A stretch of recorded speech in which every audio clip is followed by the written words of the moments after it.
ओम अज्ञानतिमिरन्धस्य ज्ञानाञ्जनशलाकया चक्षुरुन्मिलितं येन तस्मै श्रीगुरुवे नमः। नमो ओम विष्णुपदाय कृष्णपृष्ठाय भूतले श्रीमते भक्तिवेदांत स्वामिनिति नामिने। नमस्ते सरस्वते देवे गौरवाणी प्रचारिणे निर्विशेष शून्यवादी पाश्चात्य देशतारिणे। जय श्री कृष्ण चैतन्य प्रभु नित्यानंद श्री अद्वैत गदाधर श्रीवासदि गौर भक्तवृंद। हरे कृष्णा कृष्ण कृष्ण हरे हरे, हरे राम राम राम हरे हरे। हरे कृष्णा। तो प्रहलाद महाराज ने अपने साथियों को, उनके जो सहपाठी थे, उनको ये समझाया था कि भगवान ने बहुत सारे कार्यक्रम दिए हैं वेदों के अंदर में, लेकिन वो अभ्यास हमें करना है, वो कार्यक्रम अपने जीवन में अपनाना है जो भगवान के द्वारा स्वीकार्य है और जो भगवान चाहते हैं कि हम उसका अभ्यास करें। वो कार्यक्रम हमें अपनाना चाहिए। और वो क्या है वो भी उन्होंने बताया था। उन्होंने कहा था, हम जो भी कार्य करते हैं, जो भी कर्तव्यों का पालन करते हैं, जो भी धर्म का पालन करते हैं, उसके द्वारा हमारी रति भगवान की तरफ जागृत होनी चाहिए। वो सबसे महत्वपूर्ण बात है। तो अब प्रश्न ये उठेगा कि भाई ये कार्य हमें कैसे करने हैं, अनेकों प्रकार के जो हम कर्तव्य करते हैं, मुझे कैसे पता चलेगा कि मुझे ये कार्य इस भावना के साथ में करना है, इस प्रकार से करना है, तभी जा कर के भगवान इससे संतुष्ट होंगे। ये मुझे कैसे पता चलेगा कि इसके द्वारा मेरी रति बढ़ेगी भगवान की तरफ? तो अब प्रहलाद महाराज उसके बारे में वर्णन करते हैं। वो कहते हैं, इसको सीखने के लिए सबसे महत्वपूर्ण है एक प्रामाणिक गुरु का आश्रय प्राप्त करना। ये तो वेदों में भी बताया है, आदौ गुरु आश्रयम। सबसे पहला स्टेप आध्यात्मिक जीवन में है प्रामाणिक गुरु का आश्रय प्राप्त करना। तो प्रहलाद महाराज देखिए क्या कहते हैं, बड़ी महत्वपूर्ण है। और ये जो बताएंगे, ये एक एक शब्द बड़ा बहुमूल्य है।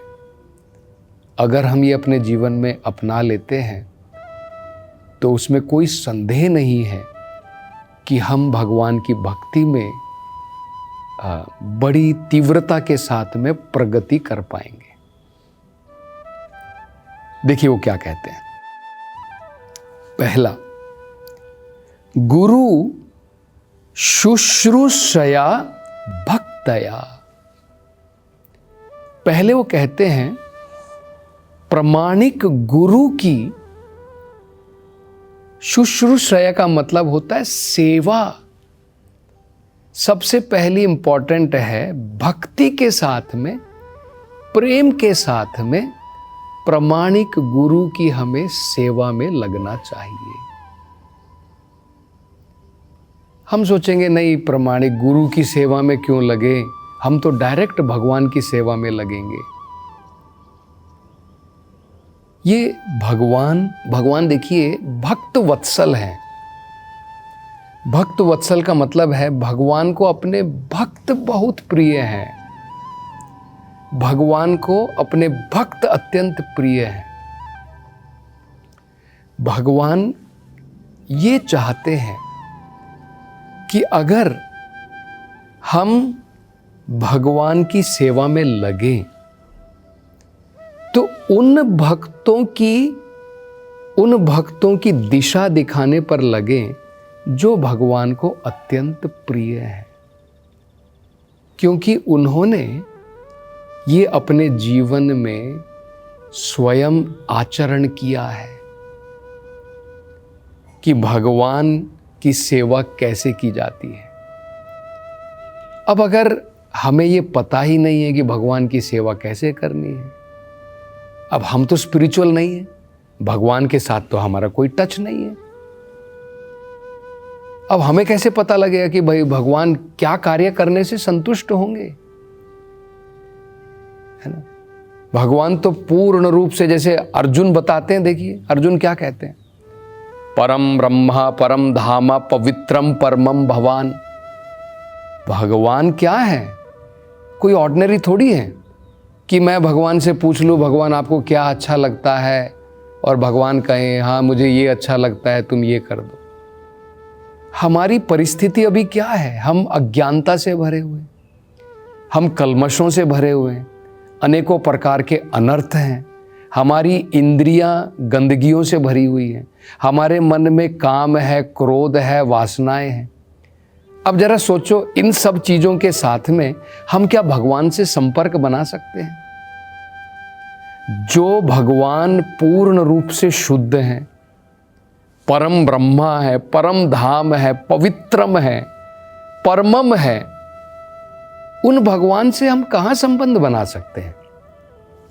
लेकिन जिनका संबंध भगवान से बन चुका है, जो भी भगवान की भांति पूर्ण पवित्र हैं, महात्मा जिन्हें कहते हैं, जो भगवान को अत्यंत प्रिय हो चुके हैं, उनका संबंध भगवान से बन चुका है।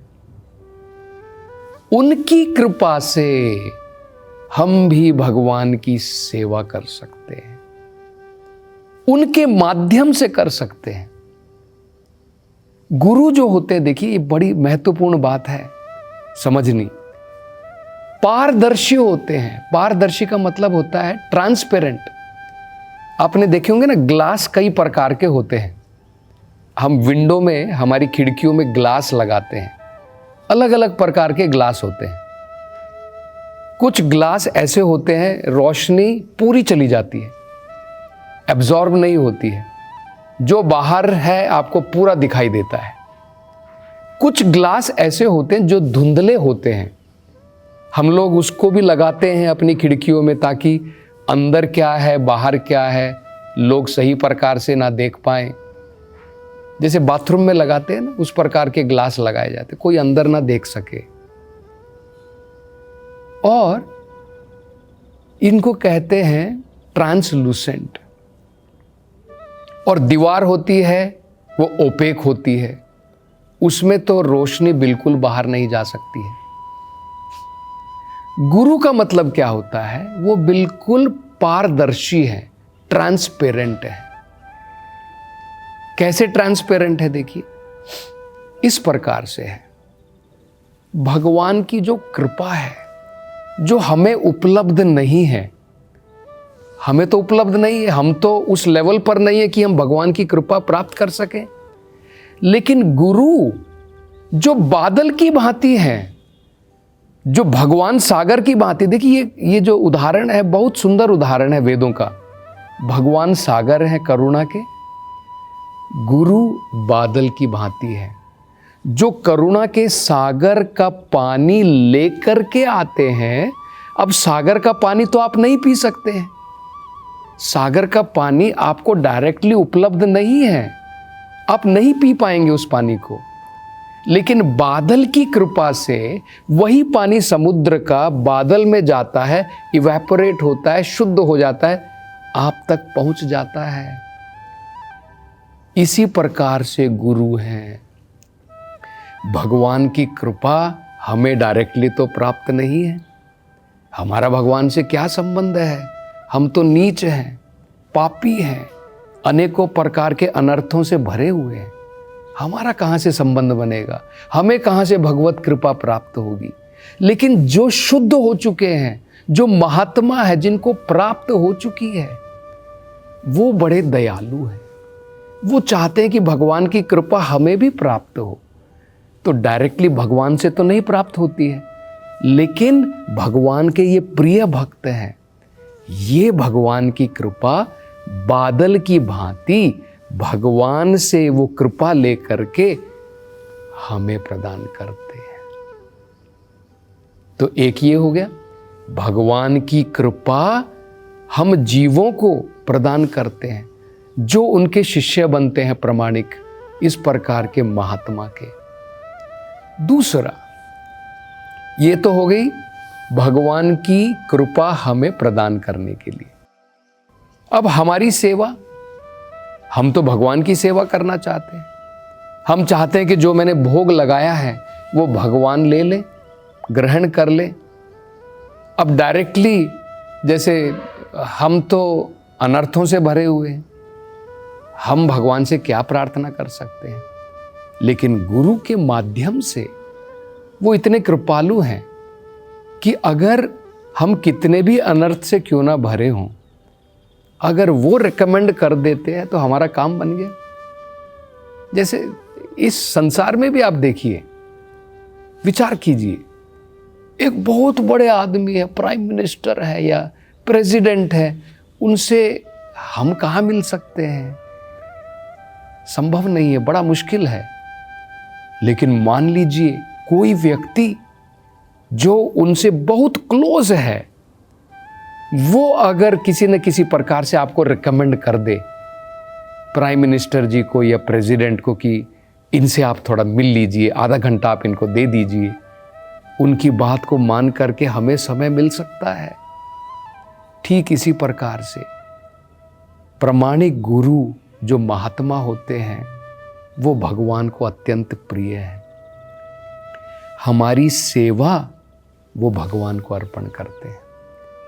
तो जब हम प्रेम से गुरु की सेवा में लगे हैं तो गुरु अपने लिए वो सेवा नहीं लेते हैं, वो पारदर्शी हैं, वो ट्रांसफर करते हैं। हम लोग ट्रांसफर नहीं करते, हम उसमें से कुछ खा लेते हैं। जो भी बद्ध जीव हैं, अगर हम उनकी शरण में जाते हैं और उनको गुरु के रूप में मान करके प्रणाम करते हैं, हे गुरुदेव कृपा करो मेरे ऊपर। अब वो गुरुदेव क्या है? ना तो वो पूर्ण रूप से शुद्ध है, पारदर्शी नहीं है, आपके प्रणाम को, आपकी सेवा को भगवान तक नहीं ले जा पाएंगे। वो खुद उसमें से बहुत सारी खा जाते हैं। क्यों? क्योंकि उनके मन में लालसा है, फॉलोअर्स चाहिए मुझे, मैं कितना महान हूं। ये सारी गंदगियां हैं।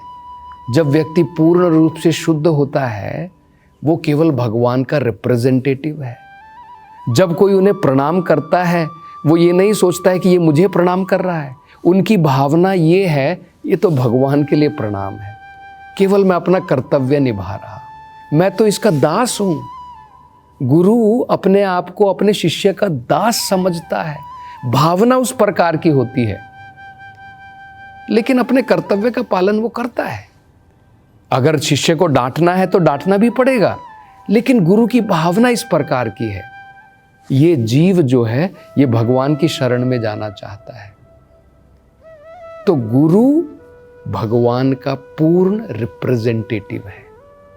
इसलिए तो भगवान भागवत में कह रहे हैं, आचार्य माम विजानिया, आचार्य को मेरे बराबर समझना चाहिए। ये सारे वेदों में कहा है, सभी उपनिषदों में कहा है।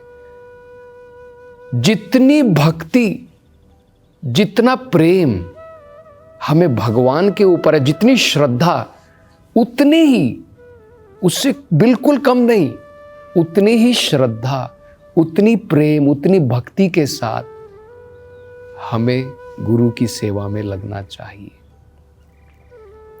यस्य प्रसादात भगवत प्रसादो, गुरु का प्रसाद मिल गया, उनकी कृपा प्राप्त हो गई तो समझ लो भगवत कृपा प्राप्त हो गई। यस्य अप्रसादात न गति कुतोपि, और अगर गुरु हमसे रुष्ट है, हमसे संतुष्ट नहीं है, न गति कुतोपि, तो कोई रास्ता नहीं है भगवान तक जाने का। ये सारे वेदों में बताया है इस प्रकार से। इसलिए पहली बात जो प्रहलाद महाराज बता रहे हैं, ये भक्ति का कार्यक्रम सीखना है तो हमें क्या करना है? गुरु शुश्रूषया भक्तया, गुरु की प्रामाणिक, गुरु की महात्मा की सेवा में लगना है। कैसे लगना है? भक्तया, भक्ति के साथ में, प्रेम के साथ में, श्रद्धा के साथ में। ये पहली बात हो गई और ये शुरुआत है। सबसे पहली बात भी है, शुरुआत भी यहीं से है। अगला वो बताते हैं, सर्वलभ्या अर्पणेन च। जैसे पहले अगर आप देखेंगे गुरुकुल का सिस्टम क्या होता था, बच्चे जो हैं गुरुकुल में रहते थे 5 साल की उम्र से, रोज गुरु के प्रतिनिधि होकर के भिक्षा मांगने के लिए जाते थे। सारे ब्रह्मचारी शिष्य जो हैं सभी गृहस्थों के पास जाते थे, भिक्षा मांगते थे, भवताम भिक्षाम देहि। और जो भिक्षा मिलती थी वो सब आकर के गुरु को अर्पण करते थे। यही बता रहे हैं, सर्वलभ्या, जो भी हमें उपलब्धि होती है वो गुरु के चरणों में हमें जो है अर्पण करनी है। सर्वलभ्या अर्पणेन च। यहां तक कि बताया जाता है कि कई बार अगर गुरु किसी शिष्य को बुलाते नहीं थे कि आ जाओ भोजन कर लो, तो उस दिन उसकी फास्टिंग रहती थी, वो केवल व्रत करता था। ये है। और अगर आप देखेंगे भगवान ने अपनी लीला में स्वयं सिखाया है।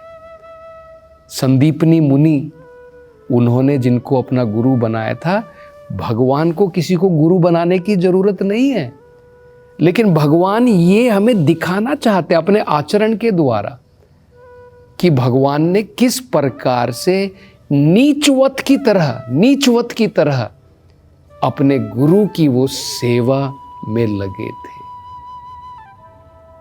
तो वो यही कह रहे हैं, सर्वलभ्य अर्पणेन च। जो भी हमारे पास में है, हमें प्राप्त होता है, वो सब अर्पण करना है। और इस बारे में विचार चर्चा अगली कथा में करेंगे। हरे कृष्ण। हरे कृष्ण मूवमेंट के संस्थापक आचार्य श्रील प्रभुपाद की हार्दिक इच्छा थी कि भगवान श्री कृष्ण और श्रीधाम वृंदावन की महिमा का पूरे विश्व में प्रचार हो। मथुरा वृंदावन में निर्माणाधीन गगनचुंबी वृंदावन चंद्रोदय मंदिर श्रील प्रभुपाद के इस उद्देश्य को समर्पित है। यह परियोजना वृंदावन को विश्व मानचित्र पर एक अनुपम छवि प्रदान करेगी। स्कंद पुराण में उल्लेखित है कि भगवान श्री कृष्ण के लिए एक मंदिर का निर्माण प्रारंभ करने मात्र से 7 जन्मों में किए गए पापों का नाश हो जाता है और ऐसा करने वाला व्यक्ति नरकीय लोकों में कष्ट भोग रहे उसके पूर्वजों को मुक्त कर सकता है। अतः एक सुनहरा अवसर है भगवान श्री कृष्ण के लिए विश्व के सबसे ऊंचे मंदिर के निर्माण में सहयोग देकर सर्वोच्च पुण्य का भागीदार बने। 1 स्क्वायर फीट मंदिर निर्माण सेवा राशि 2100 रुपए मात्र। अधिक जानकारी के लिए संपर्क करें 858585